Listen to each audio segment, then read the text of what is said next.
आत्मा कितने प्रकार की होती है? आत्मा माना सोल, रूह। आत्मा जैसे मनुष्य आत्मा है, देवात्मा है, परम आत्मा है, दुरात्मा है, पापात्मा है, जीवात्मा है। 84 लाख योनि की आत्मा अलग अलग प्रकार की है। तो ये आत्माओं का सर्जन कैसे होता है?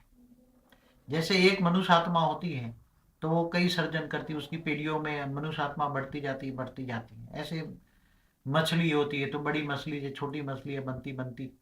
ऐसी कई प्रकार की ढेर आत्मा है। आत्मा की करोड़ों प्रकार की योनि बताई गई है, अलग अलग प्रकार की आत्मा।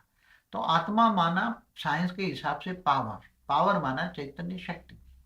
आत्मा में, किसी की आत्मा में 1 वॉट की पावर है, किसी में 10 वॉट की पावर है, किसी में 100 वॉट की, किसी में 1000 की, किसी में लाख वॉट की, किसी में करोड़ों वॉट की भी पावर है। तो जितनी पावर होती है इतनी आत्मा अलग अलग अलग अलग कैपेसिटी में जाती है। आत्माओं का कई प्रकार का वर्णन है, कितने जो आप सोच भी नहीं सकते, इतने प्रकार की आत्माएं हैं। देवात्माओं में भी कितने प्रकार की आत्मा है, परम आत्माओं में भी कितने प्रकार की आत्मा है।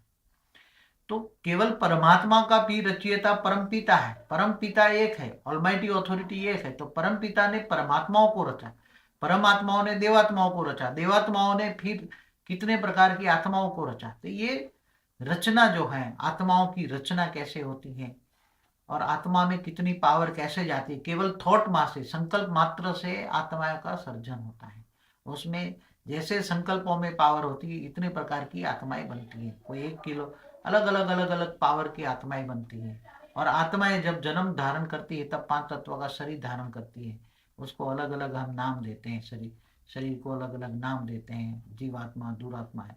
तो ये सभी आत्माओं का वर्णन भी करना है तो मतलब कई घंटों चाहिए। आत्माओं के वर्णन के लिए कई घंटों चाहिए। देवात्माओं का स्वर्ग, नरक, ये सभी वर्णन करने के लिए भी वर्णन चाहिए। देवात्माओं का शरीर भी 3 तत्वों में होता है तो वो भी सर्जन कैसे होता है, 3 तत्वों की दुनिया कैसे होती है, जिनको हम स्वर्ग कहते हैं। स्वर्ग और नरक क्या है वो भी समझने के लिए हमें कई करोड़ों कल अवर्ष चाहिए, ये सब चीजें समझने के लिए।